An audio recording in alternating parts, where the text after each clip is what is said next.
मैं अपने बड़ों से ये बताना चाहता हूँ कि मैं सीआरपीएफ से रिटायर्ड हूँ और अभी 31 जुलाई को रिटायरमेंट हुआ। किस्मत ही रही कि उसी दिन हालात विवाद के बद से बदतर हुए और 1 तारीख को 2.5 अगस्त को कश्मीर से यहाँ पहुँचा। पहुँचने के बाद हालात सब आपके सामने हैं। हमें जहाँ जैसी जरूरत पड़ी समाज की खिदमत में हम आज तक खड़े हैं और हमारे एक मिशन था जो हम नशे व्यापार आज से ही काम कर रहे थे कि नशा मुक्त व्यापार जो हरियाणा सरकार का भी मिशन है और देश का भी मिशन है। लेकिन हमारी अपनी सोच थी कि हम व्यापार एजुकेशन में सबसे पीछे हैं और हम कमजोर भी हैं, हम फाइनेंशियल मेरिट में भी पीछे हैं और जब हमारे पास एजुकेशन नहीं है समझो कुछ नहीं है। ऊपर से हमारे नशा आ गया, उस नशे की जड़ी ये और बुराइयां हैं, चाहे उसमें गौकशी हो चाहे दूसरी बुराई हो चाहे और ऐसा हो।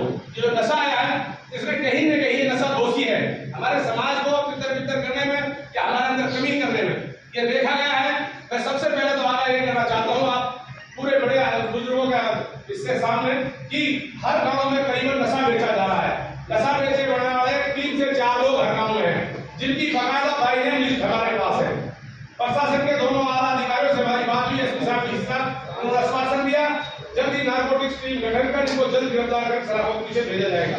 लेकिन कहीं न कहीं सामाजिक तौर पर जिस तरह हम काम करते हैं हम चाहते हैं सामाजिक लेवल पर इस तरह रोक लगे। जैसे 325 पंचायत के सरपंच डॉक्टर रवि भदौड़ी बैठे कि पंचायत को बार-बार मैसेज दिया गया कि पंचायत अपने लेवल पर काम कर रही है। अगर गांव-गांव पंचायत होकर सच्चे मन से अगर कुछ लोग उसको खराब ना करें पंचायत की भावना को, तो मुझे उम्मीद है कि इंशाल्लाह यहाँ बहुत जल्द विवाद में नशा हो सकता है और नशे को रोकने की सख्त जरूरत है। ये हमारी कमांडो टीम समाज सुधार की पहली कोशिश है। हमारे उसके बाद में समाज की और जरूरियात है जहाँ पर गरीब यतीम माजूर मजलूमों की मदद का जहाँ मामला आता है। हमने 3 महीने 3.5 महीने के अंदर 4.5 महीने होने जा रहा है, 4 पूरा नहीं हुआ है, 4 महीने नहीं हुए, 57 यतीम बहनें जिनके माँ बाप नहीं है, भाई नहीं है, वो हिंदू हो या मुसलमान, हमारे लिए धर्म कोई मायने नहीं रखता। हमारी टीम इस तरह की टीम है और उसी का आज हम संदेश सब धर्म सभाओं के तौर पर हमें देना चाहते हैं और समाज को बताना भी चाहते हैं कि हमें बांटे नहीं, ना हम बट सकते ना कभी हम बटे थे। हमें गुमराह ना करें और गुमराह करने की कोई कोशिश भी ना करें। इंशाअल्लाह विवाद के अंदर पढ़े लिखे लोग हैं जो समाज को अपने को कवर करेंगे और किसी भी हाल में अपनी नौजवान पीढ़ी को खराब ना होने देंगे।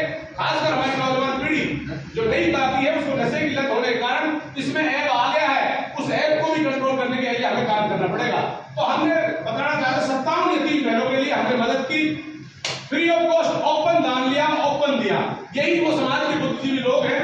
ऐसे करीबन 450 मेंबर्स हैं हमारे जो अपने आप डोनेशन करते हैं। उनको हम बताते हैं भला गांव में भला लड़की, ये हालात है, बाप ये करता है, उसका ये घर है, ये मकानात है, ये बस्ती बोल रही है, तो वहां टीम जाकर विजिट करती है, फिर उसको बाकायदा डेट करके सामान भेजते हैं फर्नीचर का। पैसा इसलिए नहीं देते जरूरत के तौर पर लोग यूज कर लेते हैं पैसे को। उसके बाद दूसरी मुहिम चली, हम डॉक्टर साहिबान से बराबर मुलाकात की तो डॉक्टर साहब पहले ही बड़े फिक्रमंद हुए। मेवात के नूह के अंदर हमारे शुरू मिशन किया।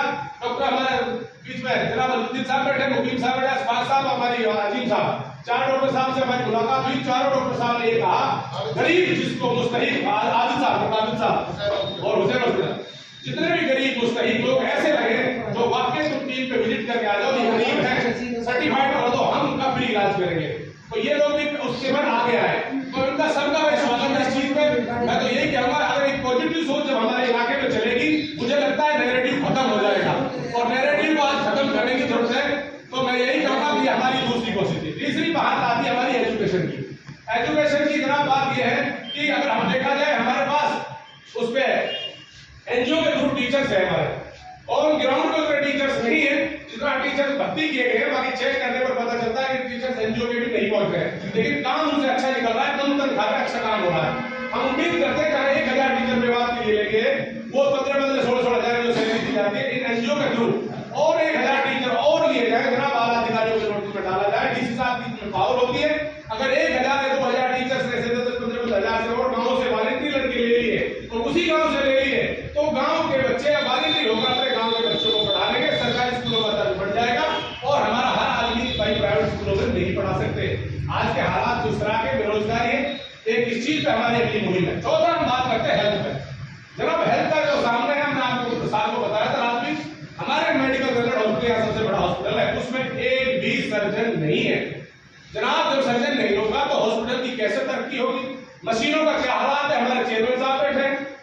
और रही बात रोडों की और शहर की बात, तो चेयरमैन साहब लगे हमें वो गले में किस कारण उतरा है वो चेयरमैन साहब जानते हैं। लेकिन हमें उम्मीद है चेयरमैन साहब जिस तरह आएंगे तो अपने शहर में काम करेंगे और मैं करना चाहिए और दिल खोल के करना चाहिए। चेयरमैन साहब इस शहर में काम हमारी हॉस्पिटल की केयर जरूर करें कि उसमें सर्व धर्म के लोग थे, जिसको मैंने देखा था दंगे से 5वें दिन जब मकान तोड़ दिए गए, दुकान तोड़ दिए गए, मेरे पास लोग कहानी सा फोन आता है कि हिदायत कमांडो भाई एक काम कर सकते हो, मैं बताओ कि यहाँ पर 1000 करीबन पेशेंट और अटेंडर हैं और हमारा स्टाफ है 24 घंटे से कुछ खाया पिया नहीं है, अपना महसूस हो चुका है। ये जो चाय का संसाधन था वो भी बंद हो गया। अगर यहाँ पर रोटी पहुंचा तो पेशेंट हो सकते हैं, नहीं तो आपका तो भी बच रही कैजुअलिटी हो सकती है। सर मैंने 2 से 3 घंटे के अंदर दूसरे मोहल्ले में बैठा था, वही बस्ती के अंदर रोटी पकी 50-60 घरों में, तुरंत किसी ने 20 रोटी बनाई, किसी ने 30 बनाई, इकट्ठी हमने अपने नाई को बुला के दाल बनवाई, दाल में 100-200 रुपए जमा खड़े सब इकट्ठे कर लिए और फौरन कर्फ्यू के हालात में हम लोग यहाँ पर पहुंचे। डॉक्टर साहब, आमिर साहब, सर प्लीज। तो मैं यही कहूंगा कि देखो काम करने की जरूरत है। जब वहां गए वहां हालात देखे, वहां हमारे हिंदू भी थे, हमारे मुसलमान भी थे, वहां मानवता शर्मसार थी, वहां हर आदमी परेशान था, वहां बिल्कुल टूट पड़े। 3 से 4 हजार रोटी लेके गया मैं, आधे घंटे में रोटियां साफ हो गई। लगातार 4 दिन तक रोटी लेकर गया, दोनों टाइम गया, गांव बस्ती ने मुझे कोऑपरेट किया। गांव को मैंने बोला हर मोहल्ले मस्जिदों में ऐलान होता है रोटी खाएंगे हॉस्पिटल, तो मस्जिदों में ऐलान होकर चंदेरी गांव में रोटियां बढ़ती और उसके बाद सब्जी एक जगह हम लोग बना लेते थे। कुछ हमारे नौजवान ऐसे होते, किसी ने 5000 दिया, किसी ने 2000 दिया, हमारे पास पैसा सब्जी के लिए हो गया पूरा। तो 4 दिन बाद वहां पर मैच चालू हो गया, क्योंकि 3 दिन बाद ही मैं सर्किट हाउस में एसपी साहब से मिलने पहुंचा। मुझे पता लगा कि समाज सेवियों से एसपी साहब मिल रहे हैं, अपने बिजारे साहब। तो वहां पता चला वहां विवाद विकास सभा के कुछ लोग मिल रहे थे, तो मुझे भी मौका मिला। वहां के अफसर के जो पीए वगैरह थे उन्होंने कहा कमांडर साहब आप जाओ, आपको कोई नहीं रोकेगा।